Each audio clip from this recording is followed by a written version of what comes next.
Selamat pagi. Terima kasih kepada para penguji yang saya hormati, yang telah memberikan kesempatan kepada saya melaporkan hasil aktualisasi yang telah saya laksanakan di program studi pendidikan teknik elektro, Fakultas Teknik dan Kejuruan, Universitas Pendidikan Ganesha. Adapun laporan aktualisasi ini berawal mula dari rancangan aktualisasi yang telah saya buat sebelumnya, di mana rancangan aktualisasi yang utama memiliki 4 kegiatan. Yang pertama, melaksanakan analisis kebutuhan. Yang kedua, melaksanakan perancangan draft buku panduan. Yang ketiga, melaksanakan fokus group discussion.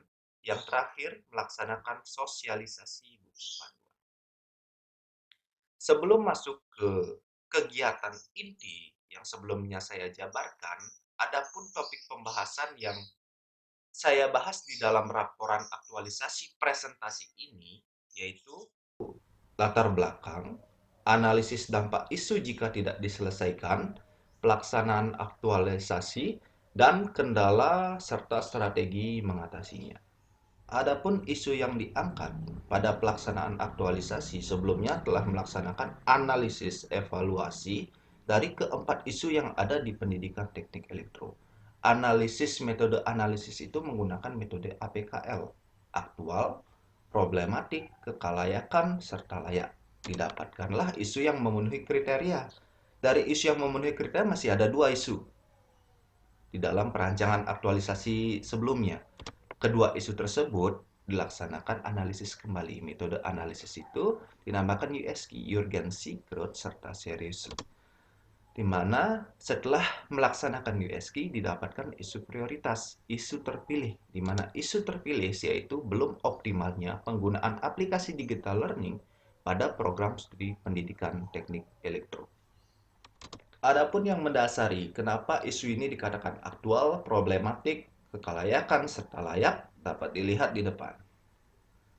Kenapa aktual? Karena perlu melakukan inovasi. Kenapa problematik? Karena rendahnya hasil belajar mahasiswa sekarang. Karena tidak ada motivasi, karena media pembelajaran yang kurang, dan lain sebagainya. Kenapa kekalayakan? Jika tidak selesaikan, maka akan berdampak luas kepada hasil belajar mahasiswa. Selanjutnya, kenapa dikatakan layak? Karena buku panduan sebagai bahan baca. Artinya dengan buku mereka bisa melakukan sesuatu. Artinya dipandu dan sebagainya.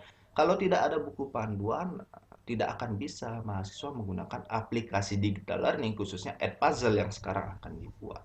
Selanjutnya, ada pun yang mendasari kenapa dikatakan urgensi, serius, growth, yaitu yang mendesak untuk dibahas dan dianalisis. Serius ini aplikasi digital learning kan sudah mencirikan pendidikan di era revolusi 4.0, serta growth itu jika tidak direalisasikan maka proses pembelajaran, kualitas pembelajaran akan menurun rendah. Jika tidak dibuatkan buku panduan, pembelajaran berbasis aplikasi digital learning tidak akan berjalan dengan optimal karena mahasiswa ataupun tenaga pendidik tidak bisa dipandu, tidak ada panduannya untuk melaksanakan hal tersebut. Selanjutnya, keterkaitan isu dengan kedudukan dan peran ASN. Manajemen ASN, Wall of Government, serta pelayanan publik, di mana manajemen ASN belum adanya buku panduan penggunaan aplikasi digital learning sebagai media pembelajaran inovatif untuk kedepannya.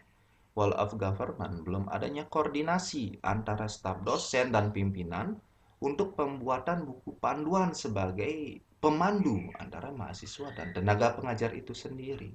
Serta pelayanan publik, belum adanya informasi cara penggunaan aplikasi digital learning yang bisa dimanfaatkan sebagai acuan pembuatan media pembelajaran inovatif. Selanjutnya, fishbone diagram ini mendefinisikan, menggambarkan akar permasalahan kenapa isu tersebut layak untuk diangkat. Yang pertama dilihat dari ujung ekornya, yaitu staff, di mana staff tersebut perlu melakukan inovasi pembelajaran. Yang kedua, metode, tidak adanya feedback langsung dari tenaga pengajar kepada mahasiswa. Artinya mahasiswa tidak tahu apakah yang telah dijawab atau dilaksanakan oleh mahasiswa itu benar atau tidak. Yang selanjutnya pembelajaran kurang menyenangkan karena menggunakan metode ceramah. Walaupun sebenarnya metode ceramah itu bagus untuk dilaksanakan, tapi di kelas itu perlu aja inovasi pembelajaran yang membuat pembelajaran menjadi menyenangkan. Yang selanjutnya itu material, belum adanya buku panduan yang memandu penggunaan aplikasi digital learning sebagai aplikasi inovasi yang memberikan pembelajaran yang setidaknya menyenangkan bagi mahasiswa. Yang selanjutnya yaitu mesinnya belum terintegrasi dengan teknologi dan informasi seperti sekarang ini di era revolusi industri 4.0 di mana pembelajaran sudah harusnya terkoneksi dengan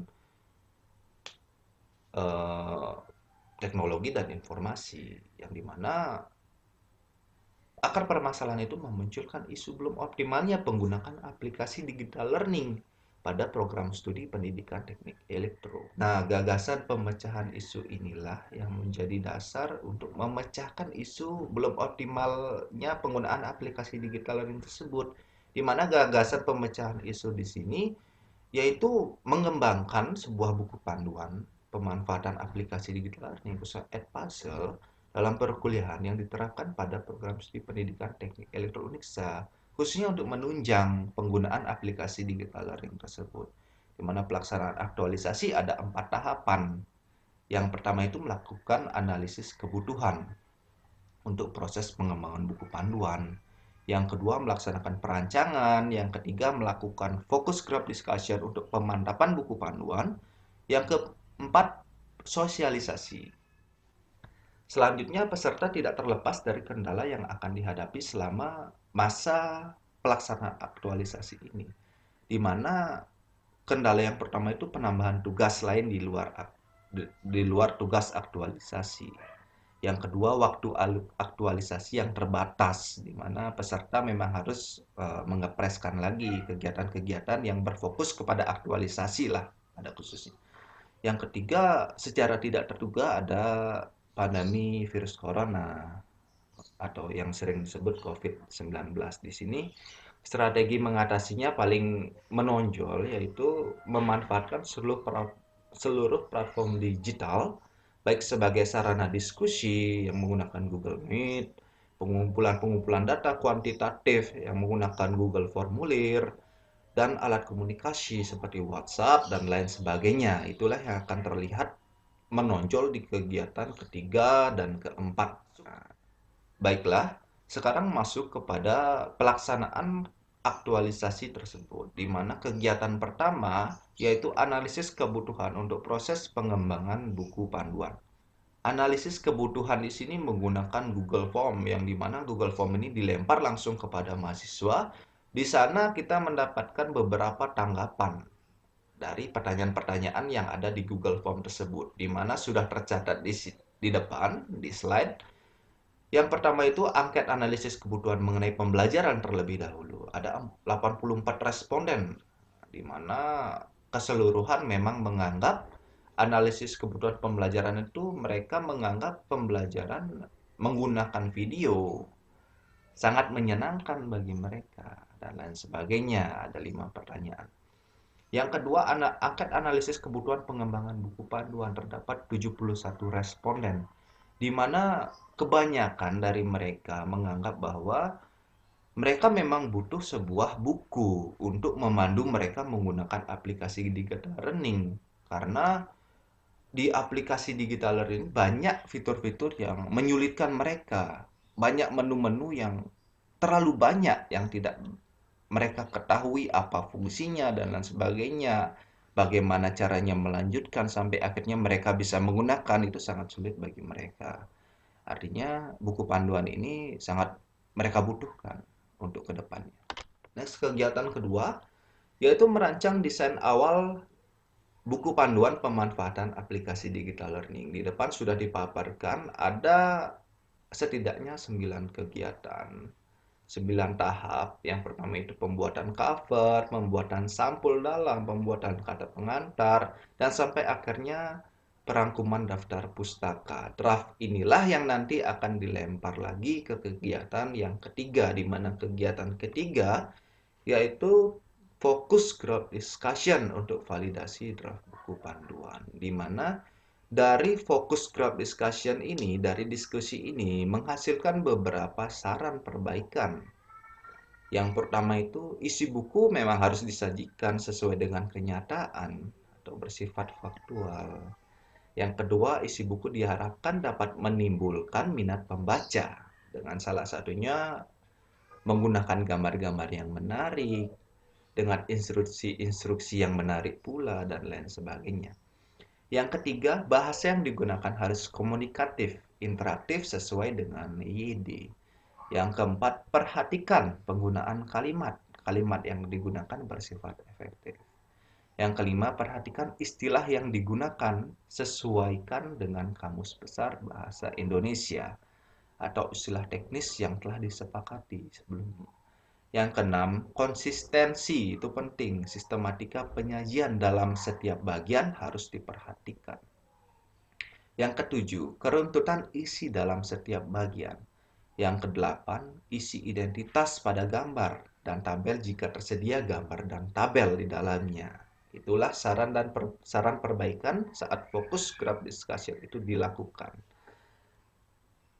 Untuk memantapkan lagi, adapun dibuat angket tanggapan mengenai isi dan desain buku panduan, di mana angket tanggapan mengenai isi dilempar kepada ahlinya menghasilkan hasil yang tidak kurang dari 3, di mana hasil yang muncul adalah berskala 4 ataupun 5, dapat dilihat di slide, di mana 4 atau 5 itu kurang lebih buku si penilai mengatakan buku ini sangat menarik, sangat lain sebagainya, ataupun sudah baik, seperti itu. Adapun sarannya dapat dilihat di slide, bahwa secara menyeluruh isi buku sudah sangat bagus.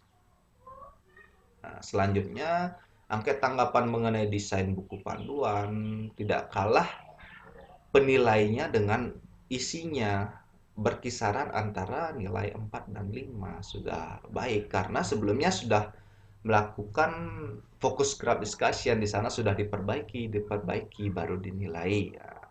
Selanjutnya saran menyeluruhnya bahwa penilai mengatakan bahwa secara umum buku panduan ini sudah bisa dikategorikan sangat bagus. Isi sudah terdeskripsi dengan jelas.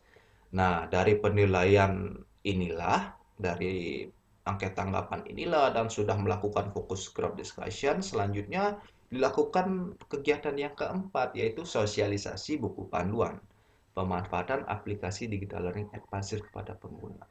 Nah, karena keterbatasan jarak antara penulis dan siapa yang menggunakan, maka dari itu menggunakan platform digital juga untuk mensosialisasikan. Salah satunya menggunakan Google Classroom. Kenapa menggunakan Google Classroom? Karena penulis sebelumnya sudah mempunyai kelas-kelas eh, yang di dalamnya berisi mahasiswa, di mana mahasiswa itu juga nanti diarahkan untuk menggunakan aplikasi digital learning Edpuzzle sebagai bahan evaluasi nantinya. Maka dari itu di dalamnya disosialisasikan saja, di mana mendeskripsikan apa yang harus dilakukan mahasiswa dengan buku ini. Nah, itulah tahap sosialisasi terakhir yang dilakukan melalui online karena keterbatasan jarak sekarang yang tidak memungkinkan si penulis bertemu dengan si pengguna buku. Demikianlah presentasi yang bisa saya laporkan tentang pelaksanaan kegiatan aktualisasi yang telah saya laksanakan di Pendidikan Teknik Elektro, Fakultas Teknik dan Kejuruan Universitas Pendidikan Ganesha. Sebelumnya saya ucapkan terima kasih kembali kepada penguji yang telah bersedia berkenan untuk melihat hasil video presentasi kegiatan aktualisasi saya. Tidak lupa juga saya ucapkan terima kasih yang sebesar-besarnya kepada mentor dan coach yang telah melaksanakan bimbingan yang luar biasa sehingga saya bisa melaksanakan hasil pengembangan buku, melaksanakan aktualisasi dengan baik, dan pada akhirnya menyelesaikan keseluruhannya. Akhir kata saya ucapkan terima kasih, saya tutup dengan Parama Santi. Om Santi Santi Santi Om.